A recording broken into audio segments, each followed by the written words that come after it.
कैसे आप सब। आज आपके लिए एक और नई कहानी लेकर आया हूँ।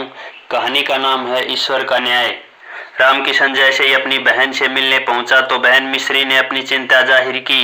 भैया दिनेश और सोमेश अब ब्याह लायक हो गए। तुम्हें तो पता ही है या के पापा इनको ब्याह ओम प्रकाश की दोनों छोरी सुमन और नीलम की गैल तय कर गए है। अब वे तो रहे नो मेरे धोरे ऐसो कोई भी नो जो जाके बात पक्की करावे।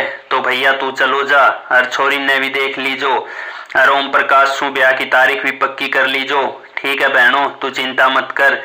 वापसी में मैं ओम प्रकाश के यूं हो तो वो जाऊंगा और जो भी बात होगी तो फोन पर बताऊंगा। चाय पीते हुए रामकिशन ने कहा। दोपहर का खाना खाकर रामकिशन ने अपनी बहन मिश्री से विदा ली और फिर वह ओम प्रकाश के घर की ओर चल दिया। वहां पहुंचकर उसने घर की घंटी बजाई तो ओम प्रकाश से की पत्नी सुरमा देवी बाहर निकल कर आई। आओ आओ भाई साहब, भीतर आ जाओ, तुम तो घने दिनन में आए। सुरमा देवी ने घर का दरवाजा खोलते हुए रामकिशन को अंदर बुला लिया। बस बहन जी, घने दिनन सुमिश्री पीछे पड़ रही, वो हमारे ही आए हूँ। इतने में ओम प्रकाश भी बाहर निकल आया। आ भाई रामकिशन। बरामदे में पड़ी कुर्सी की तरफ बैठने का इशारा करते हुए ओम प्रकाश ने कहा। बेटा सुमन, 3 कप चाय भिजवा दीजो। ओम प्रकाश ने अपनी बड़ी बेटी को आवाज देते हुए कहा। अरे नीलम, तू भी आ जा। ओम प्रकाश रामकिशन के आने का उद्देश्य समझ चुका था। कुछ ही देर में ओम प्रकाश की दोनों बेटियां सुमन और नीलम चाय एवं नाश्ता लेकर बरामदे में आ गई। रामकिशन ने सब कुछ चाहते हुए एक नजर दोनों लड़कियों की ओर देखा और फिर वह ओम प्रकाश से विवाह की बात करने में लगा। दोनों लड़कियां कमरे के भीतर चली गई। ओम प्रकाश जी, जैसो कि आप जानो जीजाजी दोनों छोरा सोमेश और विवाह को ब्याह तुम्हारी छोरी सु बचपन में ही तय कर दियो। अब दोनों छोरा बड़े हो गए और भगवान की कृपा से छोरी भी जवान होगी, तो अब कोई बढ़िया सी तारीख निकाल कर इनको ब्याह कर दो। रामकिशन ने कहा। भाई रामकिशन, यह बात है तो मैं भी सोच रो। आज तुमने दोनों छोरी देख भी ली, तो कवे तो फिर दिखा दूं। ओम प्रकाश ने कहा। नो नो भाई साहब, छोरी कोई तमोशे की चीज ना है जो बार बार देखी जाए, और वैसे भी जीजाजी जो कर गो सही कर गो।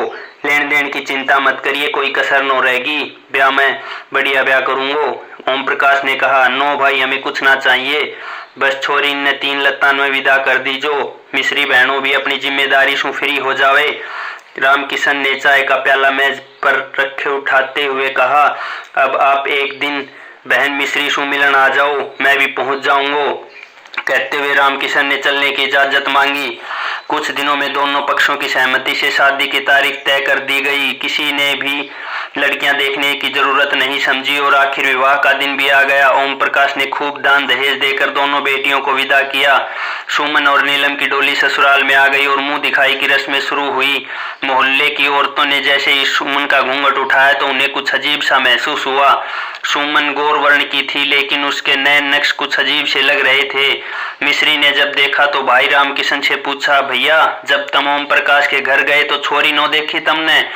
बहनों, मैं कहाँ देख, तो बालकन में घूर घूर के देख तो अच्छो लगूं मैं, पर क्या बात होगी? रामकिशन ने पूछा। कुछ नो भैया, सुमन बहू कुछ अजीब सी लग रही है, हो सका मेरो वहम होवे, कहकर मिश्री ने बात टाल दी। रात को जब सोने की बारी आई तो नीलम ने सुमन के साथ सोने की इच्छा जाहिर की, क्योंकि अगले दिन कुछ रीति रिवाज बाकी थे। अगले दिन कुछ रस्में अदा की गई और रात को दोनों लड़कियों को अपने पतियों के कमरे में भेज दिया गया। बड़े बेटे सोमेश का विवाह ओम प्रकाश की बड़ी बेटी सुमन से और छोटे दिनेश का छोटी बेटी नीलम से हुआ था। सुहागरात में जब सोमेश ने सुमन को देखा तो उसे एक सदमा सा लगा। सुमन कुछ अजीब से चेहरे मोहरे वाली लड़की थी। सुमन ने तबीयत खराब का बहाना बनाकर सोमेश से दूरी बनाए रखी। खैर, वह रात तो किसी तरह कट गई। अगले दिन सुबह सोमेश जब कमरे से बाहर आया तो उसका चेहरा काफी उतरा हुआ था। सोमेश की मौसी सत्या ने, जो कि एक सरकारी अस्पताल में नर्स के पद पर कार्यरत थी, सोमेश को परेशान देखकर कारण पूछा। पहले तो सोमेश कुछ झिझका, लेकिन फिर उसने सत्या से कहा। मौसी, यह लड़की तो कुछ और ही लग रही है।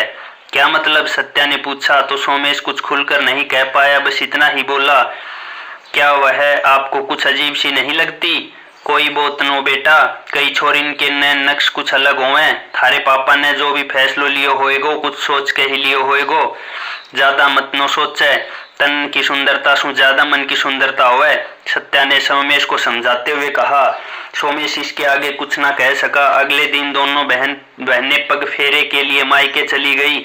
जब वह मायके से लौटकर आई तो सुमन सोमेश को करीब आने से नहीं रोक पाई। उस रात सोमेश का जो हकीकत से सामना हुआ उसके कारण सोमेश के पैरों तले जमीन खिसक गई। सुमन एक किन्नर निकली। अगले दिन सुबह जब सबको इस बात का पता चला तो पूरे परिवार वालों को मामला समझते देर ना लगी। बस फिर क्या था, पूरे घर में कोहराम मच गया। मिश्री देवी जोर जोर से रोने लगी, लेकिन एक भय यह भी था कि अगर समाज में पता चला तो उनकी क्या इज्जत रह जाएगी। इसलिए घर के सभी सदस्यों ने फिलहाल चुप रहने में ही भलाई समझी। मिश्री देवी ने सुमन को किसी चिकित्सक से दिखाने के लिए कहा। उसके कहने पर सोमेश सुमन को डॉक्टर के पास ले भी गया, लेकिन डॉक्टर ने बताया कि उसके पहले ही 3 ऑपरेशन हो चुके हैं, लेकिन कामयाब नहीं हुए।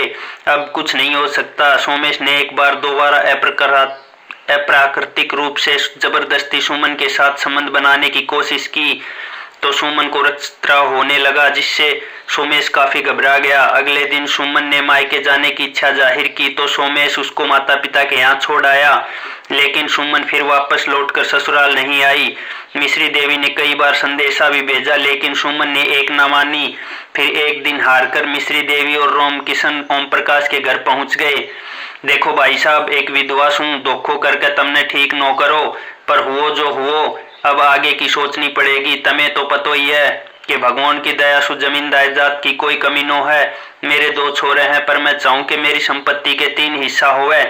एक हिस्सा मैं सुमन के नाम करना चाहूं, पर यहाँ के बदले सुमन ने सोमेश के दूसरे ब्याह की मंजूरी लिख कर देनी होगी।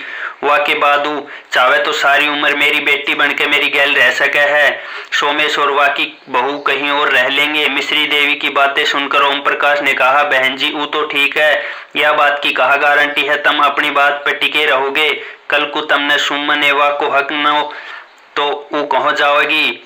पहले जायदाद वा के नाम करो, फिर देवेगी वो दूसरे ब्याह की मंजूरी।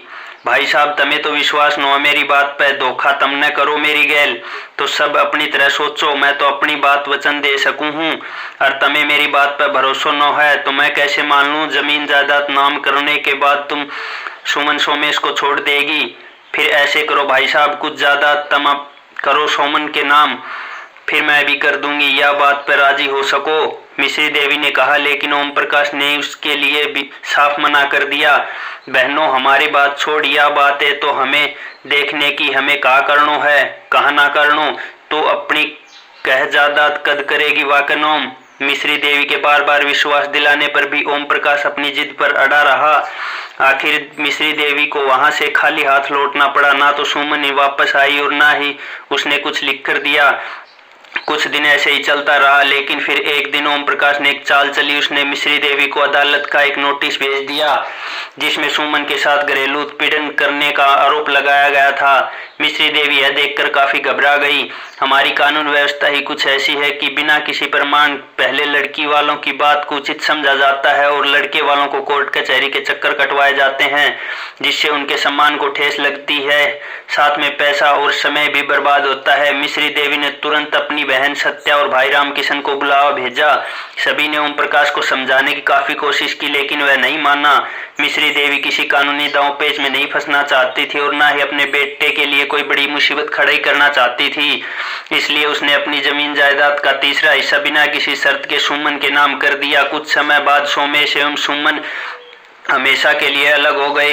सोमेश का विवाह एक पढ़ी लिखी सुंदर लड़की के साथ कर दिया गया। सुमन की छोटी बहन नीलम अपने ससुराल में काफी खुश थी। मिश्री देवी ने उसको हमेशा बहू नहीं बेटी माना था। उसने जब अपने पिता का यह रूप देखा तो मायके जाना ही छोड़ दिया।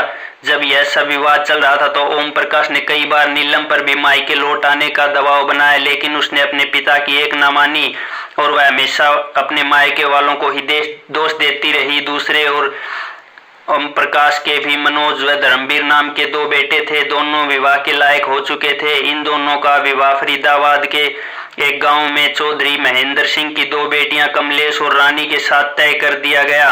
विवाह के बाद सुमन की सभी अपनी भाभी कमलेश से बिल्कुल नहीं बनती थी। हालांकि सुमन भले ही किन्नर थी, लेकिन उसको कहीं ना कहीं यह टीस उठती थी कि सोमेश ने उसको छोड़ दिया। वह जब अपनी भाभियों भाइयों को हंसते खेलते देखती तो एक जलन की भावना उसके दिल में घर करने लगी और वह अपनी भाभियों से दुर्व्यवहार पर उतर आती। रानी के पति नौकरी बाहर लग गई थी, सो वह अपने पति के साथ चली गई। सुमन और कमलेश के झगड़े लगातार बढ़ने लगे। वह अपने सामने अपने ही भाई भाभी को आपस में इकट्ठा नहीं देख पाती थी, इसलिए उसने कई बार अपने ससुराल जाने की कोशिश भी की। दूसरी ओर वह सोमेश को भी बुला नहीं पा रही थी, लेकिन अब मिश्री देवी के घर के दरवाजे उसके लिए हमेशा हमेशा के लिए बंद हो चुके थे। इस बात से सुमन काफी बौखलाई सी रहती थी। एक दिन सुमन और कमलेश का झगड़ा इतना बढ़ गया कि कमलेश ने गुस्से में आकर घर में रखी सल्फास की गोलियां खा ली। अस्पताल ले जाने तक उसकी मृत्यु हो गई। जब चौधरी महेंद्र सिंह को अपनी बेटी के मरने का पता चला तो वह पुलिस लेकर कमलेश के ससुराल पहुंच गया। पुलिस ने तुरंत ओम प्रकाश, उसकी पत्नी एवं बेटे अर्थात कमलेश के पति मनोज को गिरफ्तार कर लिया। यह शायद ईश्वर का न्याय था। कहते हैं जब उसकी लाठी पड़ती है तो आवाज नहीं आती। ऐसे ही एक दिन ओम प्रकाश ने निर्दोष मिश्री देवी और सोमेश को फंसाने की कोशिश की थी। आज ओम प्रकाश स्वयं उस जगह पर खड़ा था जहां कानून हमेशा लड़की वालों के साथ होता है। वह यह भूल गया कि उसके भी 2 बेटे हैं और उसके घर भी कोई लड़की बहू बनकर आएगी। अदालती कार्रवाई के बाद ओम प्रकाश, उसकी पत्नी व बेटे को जेल भेज दिया गया। अब उसको मिश्री देवी के साथ किए गए अपने व्यवहार का काफी पश्चाताप हो रहा था। इंसान जब पश्चाताप की अग्नि में जलता है तो उसके मन के मैल धुलने लगते हैं और कई बार तो ऐसा होता है कि उसे स्वयं के जीवन से नफरत सी होने लगती है। ऐसा ही कुछ ओम प्रकाश के साथ हुआ और उसने एक दिन मौका देखकर जेल में ही अपने अंगोच्छे को नल के साथ बांधकर फांसी ले ली। जब यह बात सबको पता चली तो कुछ बुजुर्ग लोगों ने चौधरी महेंद्र सिंह पर केस वापस लेने का दबाव बना दिया। देख महेंद्र, अब जो हो गया सो हो गया। ओम प्रकाश को उसकी करनी की सजा मिल गई। सुरमा देवी तो पहले ही कर्मों की मारी है। एक तो बेटी, दूसरी बहू चली गई और अब पति भी। इनके सजा हो भी जाए तो कमलेश वापस ना आने की, इसलिए तू केस वापस ले। बिरादरी के ही एक बुजुर्ग ने महेंद्र सिंह को भी सुरमा देवी और मनोज पर दया आ गई। उसने अपना केस वापस ले लिया। कुछ समय बाद ओम प्रकाश की पत्नी एवं बेटे मनोज को जेल से रिहाई मिल गई। उस दिन मिश्री देवी कुछ महिला रिश्तेदारों के साथ सुमन के घर गई, क्योंकि छोटी बहू के नाते ओम प्रकाश समधी था, इसलिए अफसोस करने जाना जरूरी भी था। पूरा समय एवं बिल्कुल मौन रही, लेकिन एक बुजुर्ग महिला ने तंज कसा, देखा ईश्वर का न्याय। जो लोग दूसरों के लिए गड्ढा खोदते हैं एक दिन उसमें खुद गिर जाते हैं। ओम प्रकाश को अपनी करनी का फल मिला है। हम कानून का गलत फायदा उठाकर दूसरों को फंसाते हैं और नहीं सोचते कि कोई दूसरा भी हमारे प्रति ऐसा कर सकता है। इस अदालत के कानून चाहे जैसे भी हों, लेकिन ऊपर वाले की अदालत हमेशा न्याय करती है। महिला बोलती जा रही थी, लेकिन सबके मन में एक सवाल था कि लोग निर्दोष लोगों को फंसाकर कानून का दुरुपयोग क्यों करते हैं। कुछ समय बाद ईश्वर को सुमन पर भी दया आ गई। आखिर यह शरीर देकर ईश्वर ने सुमन के साथ कहीं ना कहीं अन्याय तो किया ही था। पास के गांव में भूपेंद्र सिंह एक बहुत बड़े जमींदार थे, लेकिन एक दिन किसी दुर्घटना में उनके शरीर का निचला हिस्सा बेकार हो गया। उनके 2 छोटे बेटे थे। पत्नी का देहांत पहले ही हो चुका था। उनको जब सुमन के विषय में पता चला तो ओम प्रकाश की पत्नी के घर विवाह प्रस्ताव भेज दिया। उनका कहना था कि मुझे शारीरिक सुख के लिए विवाह की जरूरत नहीं, मुझे केवल अपने बच्चों के लिए एक माँ चाहिए जो इनका ख्याल रख सके, और मुझे विश्वास है कि सुमन के अंदर भी ममता अवश्य होगी, वह मेरे बच्चों को संभाल पाएगी। सुमन ने यह रिश्ता सहर्ष स्वीकार कर लिया। स्त्री चाहे पूर्ण हो या अपूर्ण, ममता उसके हृदय में जरूर रहती है। सुमन ने बच्चों को अपने गले लगा लिया। आज सोमेश और सुमन दोनों अपनी अपनी गृहस्थी में काफी खुश हैं और उन्हें देखकर ऊपर वाला भी सोचता होगा कि सुमन के साथ प्रकृति के द्वारा जो भी अन्याय किया गया उसकी कुछ तो पूर्ति हुई होगी।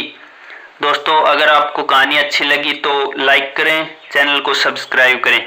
धन्यवाद।